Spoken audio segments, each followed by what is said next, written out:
Iniciando la transmisión. Este es el ejercicio 2. Muy bien, muchachos, ¿cómo están? Vamos a ver la parte del ejercicio 2. Recuerden que yo ya voy a empezar a mostrarles el cascarón de qué es lo que vamos a ir haciendo. Y bueno, como ya dijimos en el anterior, lo de color amarillo son datos que vamos a ir ingresando y algunos se van a ir autocalculando. Por ejemplo, aquí el subtotal se va a tener que autocalcular, el IVA, el total. Ok, vamos a ponerle ahí que es sin relleno. Aprovechamos para aprender cómo se quita el relleno. Ok, y ya esto de acá ahorita vemos cómo funciona.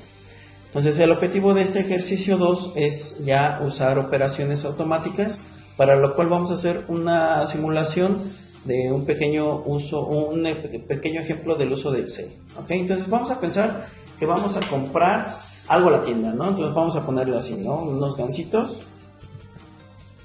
Bueno, un gansito, unos chetos, ok, y unas copas.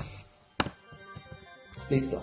Entonces vamos a ponerle en un precio así nada más por tomarlo, y vamos a ponerle 9, 10, 9 y 16. Vamos a ponerle así. Recuerden que aquí deben usar un formato de contable para que podamos trabajar ahí, ¿no? Entonces en la cantidad vamos a pensar que compramos pues un gansito, un cheto, unos chetos y una copa, ok, de 600.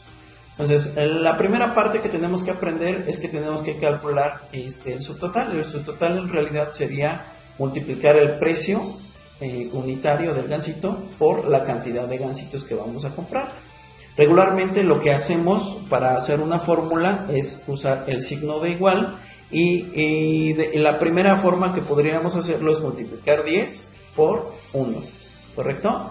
Al hacer 10 por 1 aquí ya me sale que serían 10 pesos.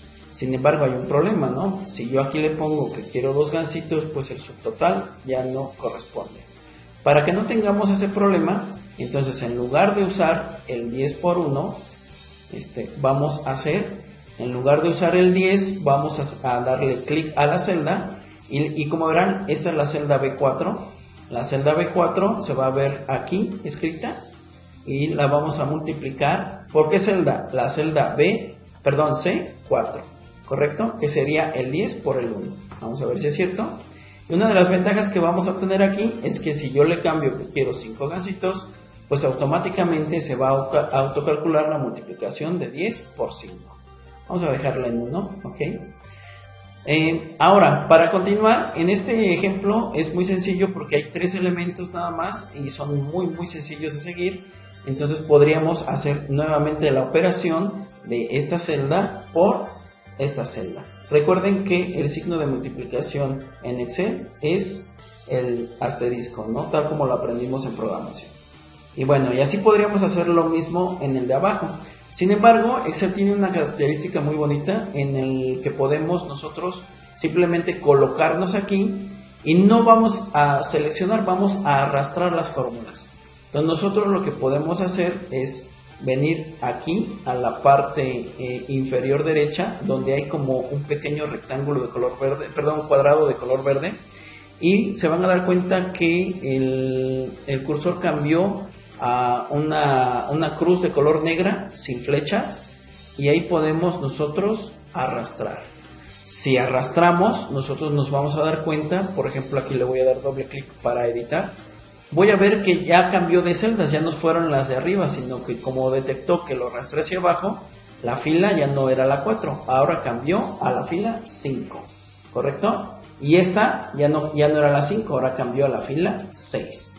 Lo mismo aplica hacia los lados, ¿no? Pero bueno, en este ejemplo no nos compete, pero se movieron las columnas y no las filas, ¿no? Bueno, esto no aplica aquí porque no nada más era como una pequeña muestra, ¿de acuerdo? También hay otro pequeño truco que les va a gustar mucho. Por ejemplo, aquí no hay bronca porque pues hay solamente 3 de estos, ¿no? Pero si hubiera 1000 tendría que aquí arrastrar hasta 1000. Entonces lo que hace Excel ya tiene algunos algoritmos inteligentes. Se colocan nuevamente aquí y le voy a dar doble clic. Y Excel automáticamente identifica cuántos elementos hay de su lado izquierdo para hacer ese arrastre automáticamente. O sea que si tuvieran 1000, nada más le dan doble clic aquí y se arrastra automáticamente, y eso nos ahorra muchísimo tiempo. Ok, en la siguiente nosotros vamos a calcular el IVA. Recuerden que el IVA actualmente está en 16%, ok, ahí está en 16%. Entonces lo que tendríamos que hacer es multiplicar el subtotal por el IVA. Regularmente lo haríamos así. Ya aprendimos que podemos hacerlo por medio de la celda. Pero aquí hay un problema. ¿Por qué? Porque si lo ven, la celda es esta y esta. ¿Qué va a pasar si lo arrastro? Si lo arrastro, por ejemplo en este, ya no va a ser esta celda. Si el resultado de esta fórmula va a ser este, y este ya no va a ser este, va a ser esto de aquí. Veamos qué sucede. Veamos qué sucede si lo arrastro. Efectivamente ya no va a corresponder porque quiere multiplicar 9 por la palabra IVA. Eso como no existe, pues aparece un error. Oiga, profe, entonces, ¿cómo le hacemos para que este de arriba no quiero que nunca cambie? Para que eso suceda, necesitamos hacer algo que nosotros llamamos fijar la celda. Para eso se colocan en la celda o la seleccionan aquí en la fórmula y presionan la tecla F4. Si lo presionan una vez, aparece un signo de pesos antes de la letra y antes del número. Le damos Enter. Y ahora vamos a arrastrarlo. Si revisamos cualquiera de las fórmulas, nos vamos a dar cuenta que esa celda no cambió ni en columna ni en fila. Eso se llama fijar la celda, ¿de acuerdo?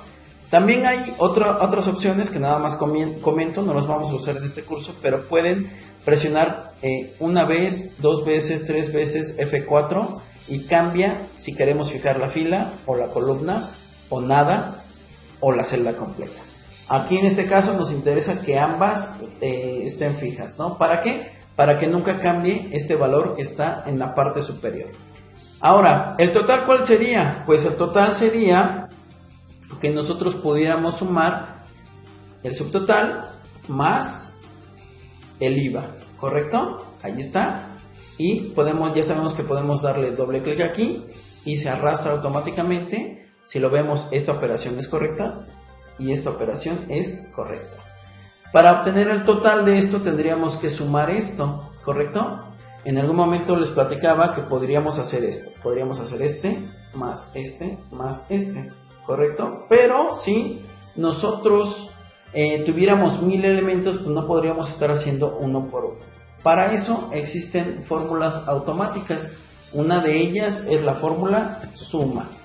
La fórmula suma, si le dan doble clic, dice que que puede sumar varios números. Dice suma, tiene que empezar con el símbolo de igual, la palabra suma, paréntesis, y seleccionamos, ya saben cómo seleccionar, seleccionan estas tres celdas. Como verán, estas tres celdas comprenden desde F4 hasta F6, y eso es lo que está escrito aquí. Desde F4, 2 puntos, es decir, ¿hasta dónde? Hasta F6. Y cerramos paréntesis, Enter. Con ello nosotros vamos a obtener la sumatoria de este total. Bueno, como última parte les puse aquí una pequeña aclaración. Esto de aquí no lo vamos a ocupar, nada más vamos a ocupar dos para ver una pequeña muestra. Y nosotros estamos acostumbrados a escribir el número pi. El número pi ya sabemos que es 3.1416. Ok, en Excel no solamente existen fórmulas como la fórmula suma que estamos viendo aquí, también hay otro tipo de fórmulas como esta. Hay constantes como pi. Pi se escribe de esta manera. Pi es una constante, se escribe pi, paréntesis y cierras paréntesis. Y al darle enter obtenemos el número pi. Si nosotros cambiamos el tamaño del ancho de esta celda, podemos ver algunos elementos más. Sin embargo, si yo empiezo a aumentar los decimales, puedo ver más decimales de pi.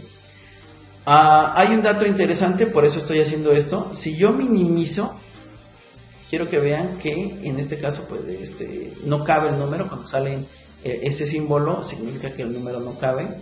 Entonces pueden disminuir el número de decimales y trabajar con él, ¿no? Entonces aquí pues ya depende mucho de cómo lo van disminuyendo, pero sí quiero que vean una cosa. Depende del tamaño de la columna o del número de decimales. Por ejemplo aquí me voy a centrar en la teoría de del redondeo. Este 7 haría que este 2 se elevara. Entonces, si yo disminuyo el número de decimales, Excel, ese 7 va a afectar al 2 y en efecto lo va afectando. Aquí es cuando llegamos al 3.1416. Advertencia: esta celda sigue conteniendo todos los decimales que vimos al principio, ¿correcto? Aunque esté redondeada. Entonces tengan mucho cuidado a la hora de redondear. Yo no recomiendo que redondeen a menos que yo lo indique. No lo vamos a hacer seguramente. Entonces no redondeen, no quiten o aumenten decimales, porque así podemos estar viendo todo el contenido, ¿correcto? En la notación científica ya sabemos que podemos, por ejemplo, escribir 10 E mayúscula, que sería por 10, 5 E mayúscula, que sería por 10 a la más 3. Vamos a ponerle ahí. Este valor que está aquí, si lo observan como lo escribí, en la barra de fórmulas aparece un 5000 porque es 5 por 10 a la más 3. Y lo mismo pasaría si fuera un 5 por 10 a la menos 3. ¿Ok? 5 por 10 a la menos 3 es un .005 porque se recorre el punto decimal. Esto es notación científica. Espero que haya quedado claro, muchachos. Mucha suerte, cadetes. Final de la transmisión.